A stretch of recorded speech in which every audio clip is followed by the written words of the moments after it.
Bismillahirrahmanirrahim. Assalamualaikum warahmatullahi wabarakatuh. Waalaikumsalam warahmatullahi wabarakatuh. Bismillahirrahmanirrahim. Alhamdulillahirabbil alamin wassalatu wassalamu ala asrofil anbiya'i wal mursalin sayyidina Muhammadin wa ala alihi washabihi ajmain. Amma ba'du. Alhamdulillah, pada kesempatan kali ini, pada pagi hari ini, kita masih diberikan kesehatan oleh Allah Subhanahu wa taala, kesempatan, nikmat serta iman, sehingga kita dapat hadir dan berkumpul di sekolah MI Al-Huda, khususnya di kelas 5. Yang kedua, selawat berpakaian salam tak lupa pula kita panjatkan kepada junjungan kita, Nabi besar Nabi Muhammad Sallallahu Alaihi Wasallam. Semoga kita semua mendapatkan syafaatnya di yaumil akhir kelak nantinya. Amin ya rabbal alamin. Sebelumnya kakak mau tanya, apa kabar hari ini? Alhamdulillah, luar biasa. Tetap semangat. Allahu Akbar. Ya, masih kurang semangat ya. Coba kita sama-sama tepuk semangat terlebih dahulu, ya, semuanya. Oke, tepuk semangat.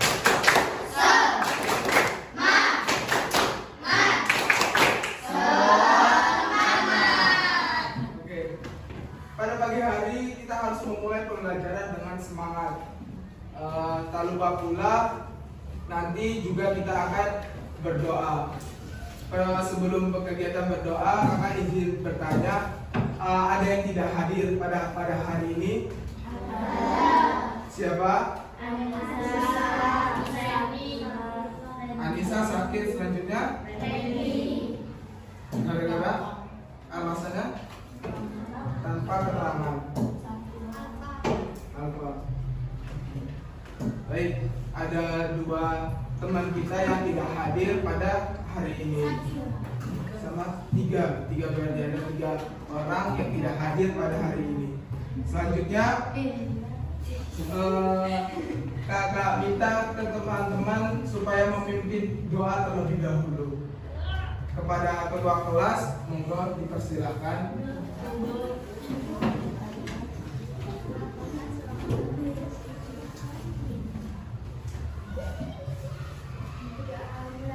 Bismillahirrahmanirrahim.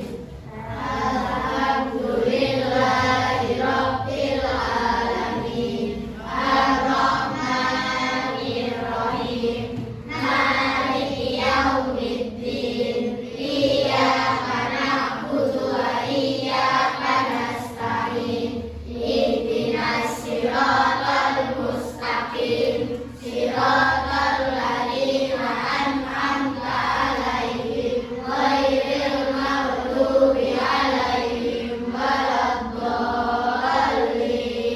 Amin. Raditu billahi rabban wa bil islami dinan wa bi Muhammadin nabiyyan wa rasulan. Rabbi zidni ilman nafi'an warzuqni fahma. Amin ya rabbal alamin.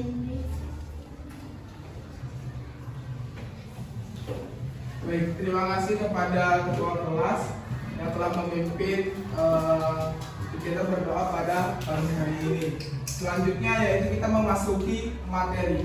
Nah, materi pada pagi hari ini, pada hari ini adalah kita pembelajaran IPA. Bertemakan di tema 8 mengenai tentang lingkungan sahabat kita. Nah, pada tema 8 ini dari lingkungan sahabat kita itu membahas tentang the water of cycle atau siklus air. Ya, silakan dibuka bukunya di tema 8.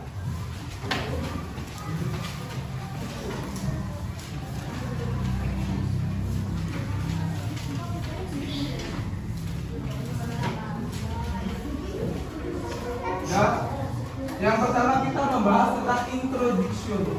Jadi artinya itu adalah permulaan.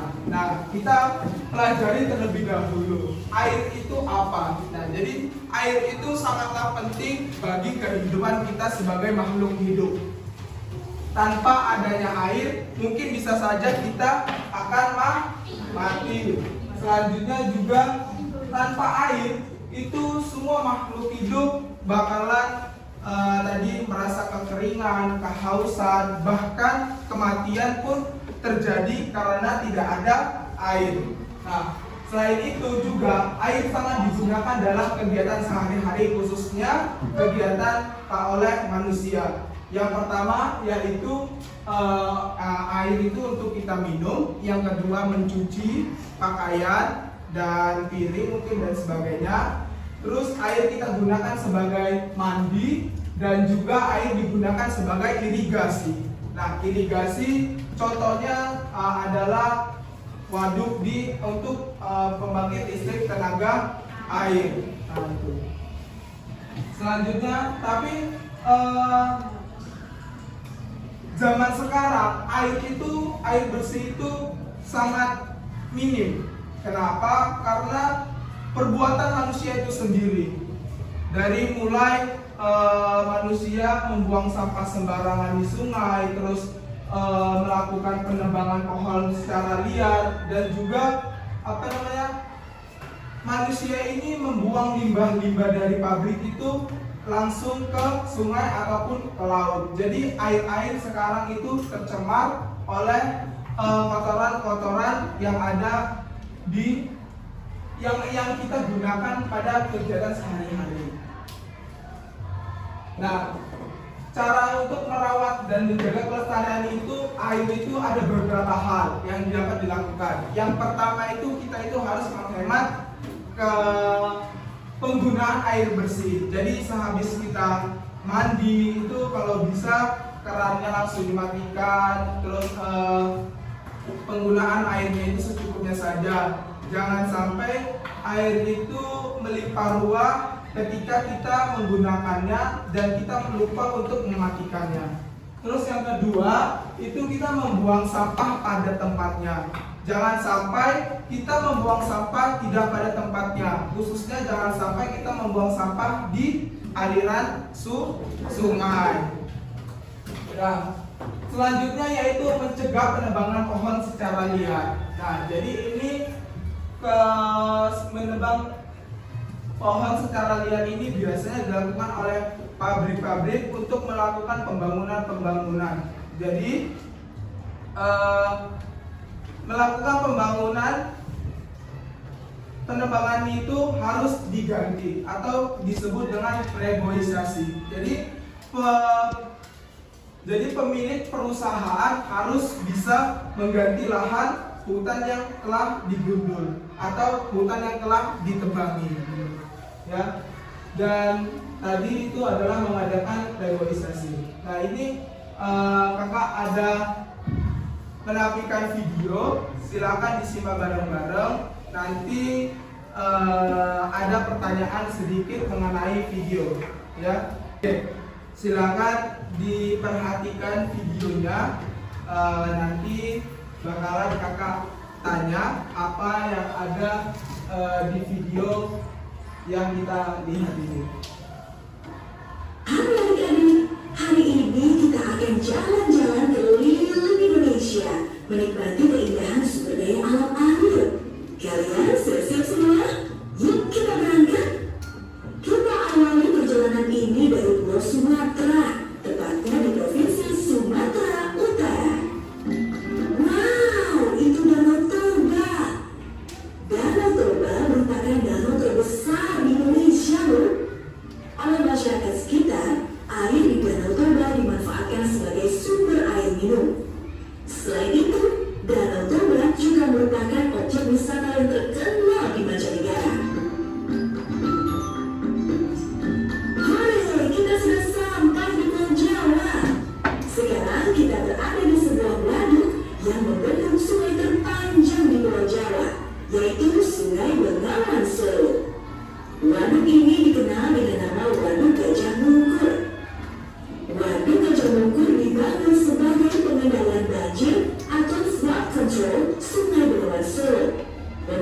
air minum Kota Wonogiri dan sekitarnya, juga sebagai PLTA.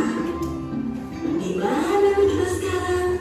Wah, ternyata kita sudah sampai di Pulau Bali. Pantai ini luas sekali ya. Tempat ini adalah Tanah Lot. Tanah Lot merupakan objek wisata yang terkenal di Pulau Bali. Objek wisata ini banyak diminati wisatawan dari dalam dan luar negeri. Keren ya? Nah, kita sudah sampai pada tujuan terakhir kita, yaitu Pulau Kalimantan. Kita lihat bersama, di sana ada sungai. Ada yang tahu akan ada sungai itu? Ya, betul. Itu adalah Sungai Kapuas. Sungai Kapuas merupakan sungai terpanjang di Indonesia. Selain Sungai Kapuas, masih banyak lagi sungai-sungai lain di Pulau Kalimantan. Sehingga pulau ini dikenal dengan julukan Pulau Seribu Sungai. Contohnya adalah 1. Sungai Barito, 2.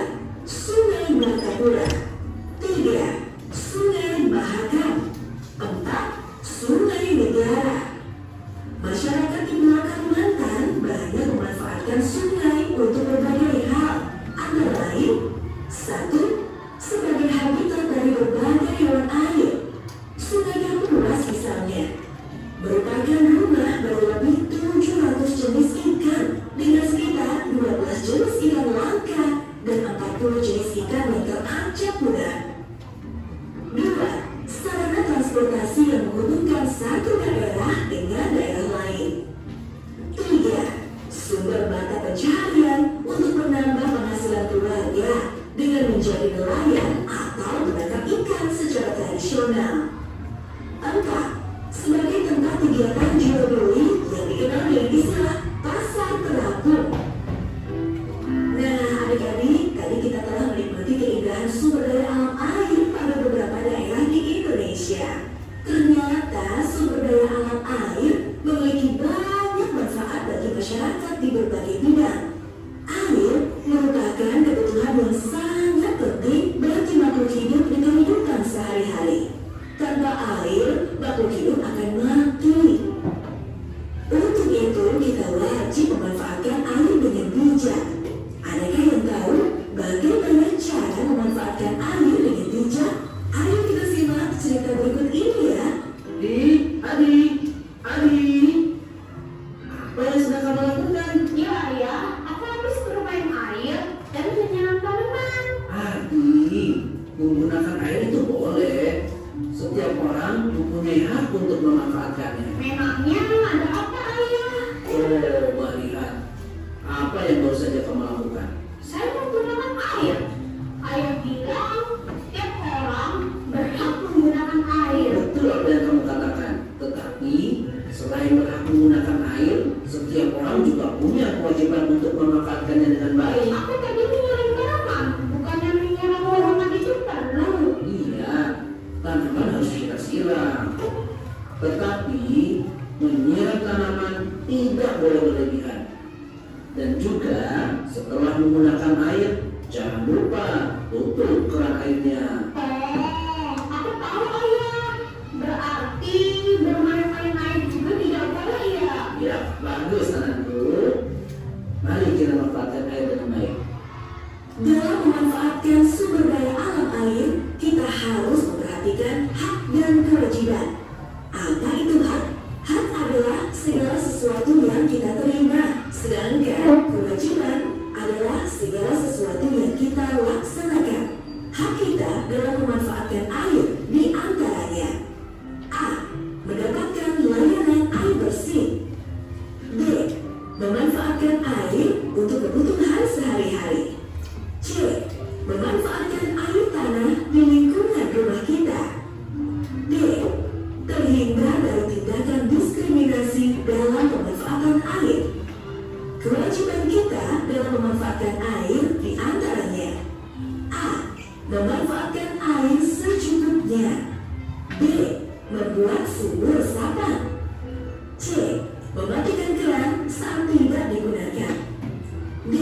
menjaga air sungai tidak tercemar.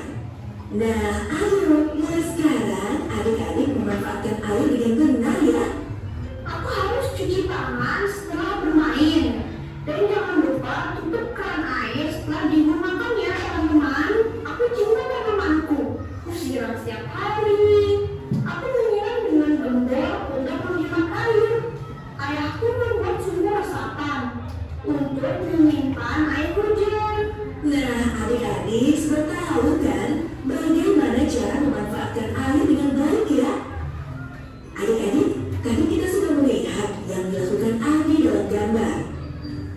Nah, sekarang mari kita coba mengelompokkan pernyataan berikut termasuk kewajiban atau hak. A.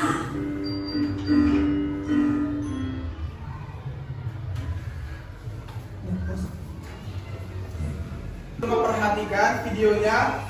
Nah, sekarang ada sedikit pertanyaan di dalam videonya itu. Yang pertama kita membahas tentang hak dan juga kewajiban. Nah, jadi kewajiban yang pertama itu apakah kita sebagai makhluk hidup itu mendapatkan layanan air bersih? Nah, menurut teman-teman semua itu hak atau kewajiban? Ya, kita lihat pembuktiannya. Ya, benar. Mendapatkan layanan air bersih termasuk ke dalam hak. B. Ya, B. Memanfaatkan air untuk kebutuhan sehari-hari. Itu merupakan adalah kewajiban dari kita semua untuk mendapatkan air untuk kebutuhan sehari-hari. Lanjut. Benar sekali. Memanfaatkan air untuk kebutuhan sehari-hari adalah termasuk ke dalam kewajiban. C. Nah, C. Tempat budidaya ikan air tawar. Ini merupakan hak atau kewajiban? Hak atau kewajiban?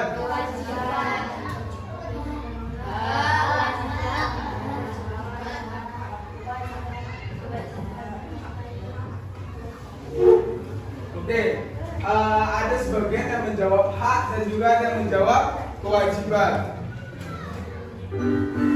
Jadi jawabannya adalah Adik-adik hak. sudah semakin pandai nih. Benar sekali. Menjadikan sungai sebagai tempat budidaya ikan air tawar termasuk ke dalam hak. D. Nah, bagian D. Memanfaatkan air tanah di lingkungan rumah kita merupakan hak atau kewajiban?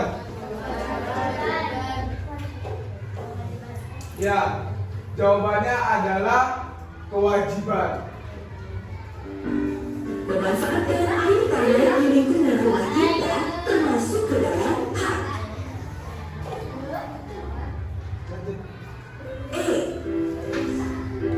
E. Menjaga air sungai tidak tercemar. Ya, udah jelas ini adalah kewajiban kita menjaga air sungai supaya tidak tercemar agar tidak terjadi banjir dan tidak terjadi krisisnya air yang bersih. Kalian benar, menjaga air sungai tidak tercemar termasuk ke dalam kewajiban. Ya.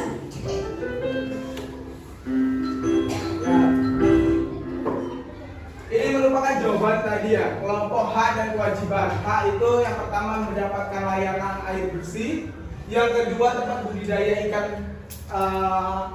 di air tawar, yang ketiga memanfaatkan air tanah di lingkungan rumah kita, dan kewajibannya kita itu adalah memanfaatkan air untuk kebutuhan sehari-hari dan menjaga air sungai tidak tercemar. Oke, pembahasan materi pada pagi hari ini cukup selesai. Sebelumnya kakak ingin bertanya, ada yang ingin ditanyakan mengenai materi kita pada pagi hari ini? Gak ada? Oke. Kalau tidak ada, kita lanjutkan. Tolong kerjakan buku LKS kalian di halaman 20. Nanti dikumpulkan setelah istirahat. Ya. Ada lagi yang ingin bertanya? Oke, baik. Pembelajaran IPA tema 8 tentang air pada pagi hari ini telah selesai kita laksanakan. Saya mengucapkan ribuan terima kasih kepada teman-teman sekalian, terkhusus kelas 5 MI Al-Huda Rempang, pada kesempatan yang telah bekerja sama kepada saya. Selanjutnya, saya memohon maaf apabila ada kesalahan kata ataupun tutur kata saya yang mungkin kurang berkenan di hati teman-teman sekalian. Saya mohon maaf, dan kepada Allah saya mohon ampun. Jangan lupa quotes dari saya, mulailah dari tempatmu berada, gunakan apa yang kamu punya, lakukan apa yang kamu bisa, ubah pemikiranmu, buatlah mindset hidupmu, dan duniamu akan berubah. Salam dari saya, Fitra Jaya Gempawan. Kurang dan lebihnya saya mohon maaf. Saya akhiri. Assalamualaikum warahmatullahi wabarakatuh.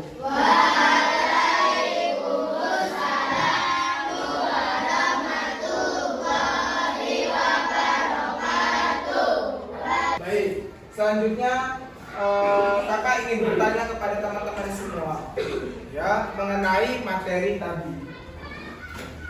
Yang pertama, apa sih pengertian dari air? Ada yang bisa jawab?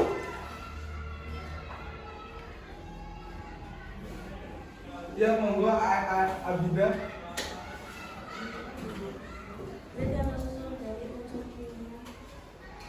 Apa? Ulangi. Air adalah zat yang tersusun dari Oke. Ada yang lain? Ada yang bisa melengkapi lagi? Ada yang bisa?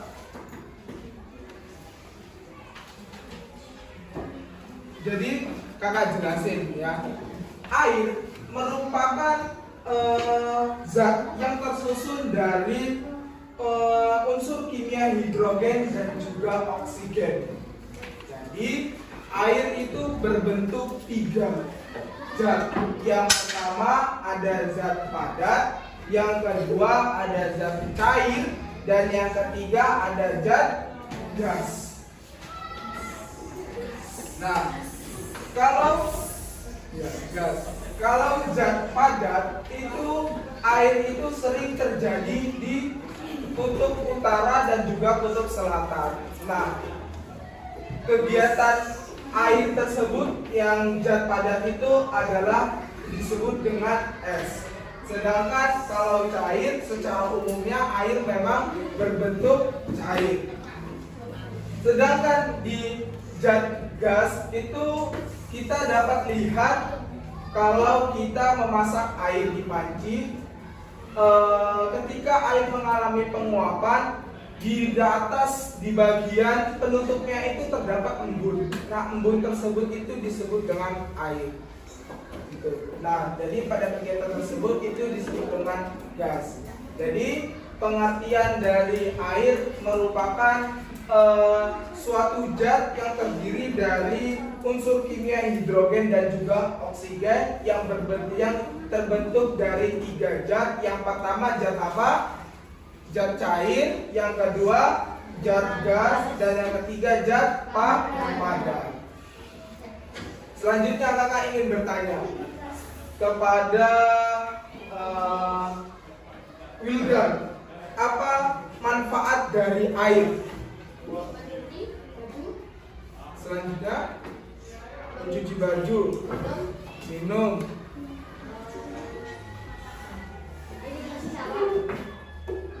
Selanjutnya mandi, nyuci piring, dan lain-lain. Nah, itu merupakan yang diucapkan oleh Wildan, manfaat air terkhusus bagi manusia.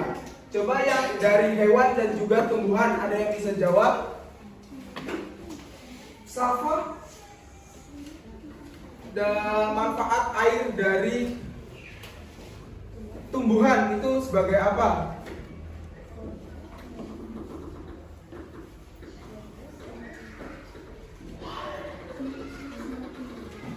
Selain itu, sebagai penyusun sel tumbuhan, pelarut. Selain itu,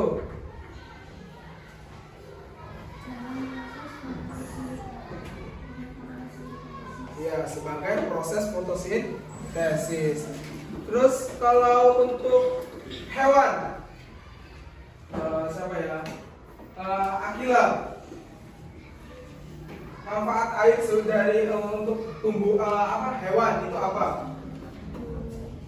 Sebagai untuk minum. Selain itu,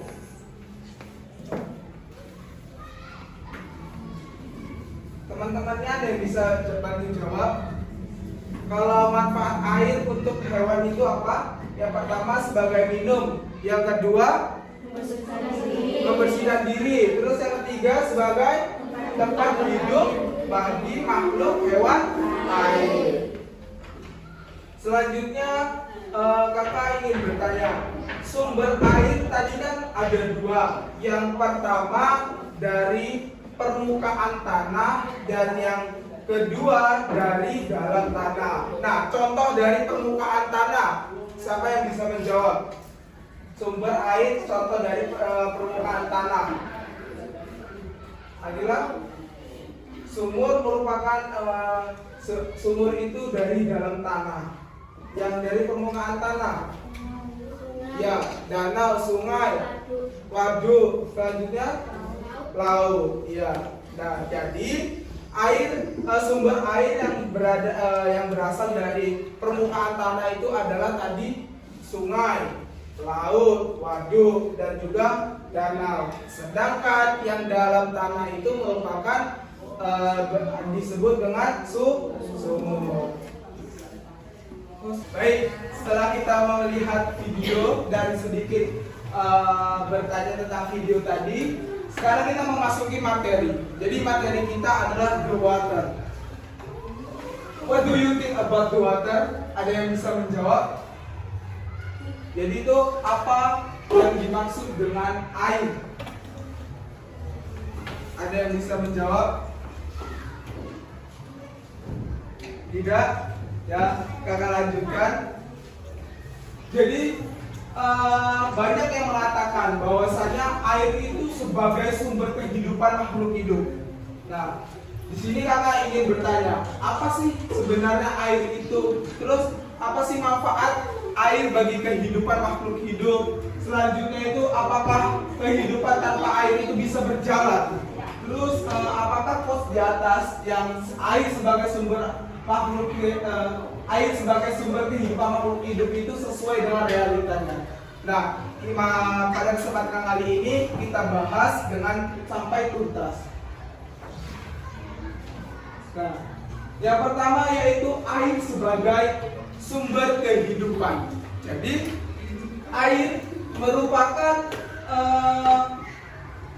suatu zat yang tersusun dari unsur kimia hidrogen dan oksigen dan berada dalam bentuk gas, cair, dan juga padat. Jadi, air adalah salah satu senyawa yang paling banyak dan penting. Cairan yang tidak berasa, bentuk air ini adalah cairan yang tidak berasa dan tidak berbau pada suhu apapun.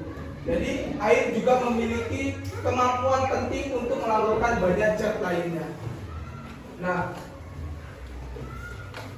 air itu sangatlah penting, apalagi kita sebagai manusia. Tanpa air, kita akan mengalami yang namanya dehidrasi. Jadi, kadar air di dalam tubuh manusia itu terdiri dari 60 sampai 70%. Nah, oleh sebab itu, penting bagi kita untuk memiliki asupan air yang cukup setiap harinya untuk mengganti air yang hilang.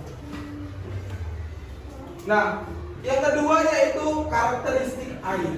Nah, karakteristik air ini tadi ada 3 bentuk. Yang pertama yaitu berbentuk gas, yang kedua padat, dan yang ketiga adalah cair. Nah, secara umum kita mengetahui bahwa air itu adalah bentuknya cair. Nah, bentuk air tergantung juga pada suhunya. Air di bumi, di planet kita ini mengalir sebagai cairan di sungai dan samudra dalam bentuk padat. Nah, kalau dalam bentuk padat ini air mengalir itu seperti es. Jadi itu biasanya air dalam bentuk padat ini terjadi di kutub utara dan juga selatan, karena di sana memiliki suhu yang minus atau dingin. Nah, pengertian air berbentuk gas itu merupakan uap. Jadi air yang biasanya kita memasak air itu kan uapannya itu ada. Nah, itu kan pasti nantinya terjadi penguapan di tutup airnya itu, tutup pancinya itu kan ada. Nah, itu disebut dengan uap yang berbentuk menjadi air. Nah, air juga berada di bawah tanah dan juga ada yang berada di atas tanah. Nah, semua makhluk itu hidup itu membutuhkan air dalam beberapa bentuk untuk bertahan hidup di bumi. Orang juga bisa hidup berminggu-minggu tanpa makanan, tetapi tidak untuk air. Jadi manusia bisa hidup di bumi ini tanpa makanan, tapi tidak tanpa air. Contohnya seperti puasa. Puasa mungkin kita bisa menahan makanan dari pagi sampai ke maghrib nanti, tapi untuk air mungkin kita bahkan mengalami kehausan. Ya, mungkin kan kita semua mengalami begitu. Nah, selanjutnya yaitu fungsi air. Nah, perhatikan di bukunya itu ada bahwasannya yang pertama, fungsi air itu diperlukan bagi manusia untuk minum, memasak, membersihkan tubuh, mencuci pakaian, dan lain-lain. Yang kedua, untuk hewan air itu antara lain adalah minum, membersihkan diri, dan sebagai tempat hidup hewan air. Nah, hewan air ini contohnya apa? Selain ikan, nah, kura-kura, ya, dan lain sebagainya. Bagian C yaitu air diperuntukkan oleh tumbuhan dalam proses fotosintesis, penyusunan sel tumbuhannya, pelarut, pertumbuhan sel dan jaringan tumbuhan, dan lain sebagainya. Dan yang keempat yaitu air sebagai sumber energi dalam pembangkit listrik tenaga air. Yang keempat yaitu sumber air. Nah, di sini sumber air ada dua. Yang pertama itu dari permukaan, dan yang kedua itu dari tanah. Nah, yang dimaksud dengan permukaan itu adalah contohnya seperti danau, sungai, waduk, dan lain sebagainya. Sedangkan yang dalam tanah itu adalah contohnya itu adalah sumur. Itu merupakan sumber air. Jadi dalam materi ini saya mendapatkan prinsip. Start where you are, you ask what you have, do what you can, and change you thinking, and your world will change. Artinya, mulailah dari mana kamu berada, gunakan apa yang kamu punya, lakukan apa yang kamu bisa, dan ubahlah pemikiranmu, maka duniamu akan berubah. Jaya_FG.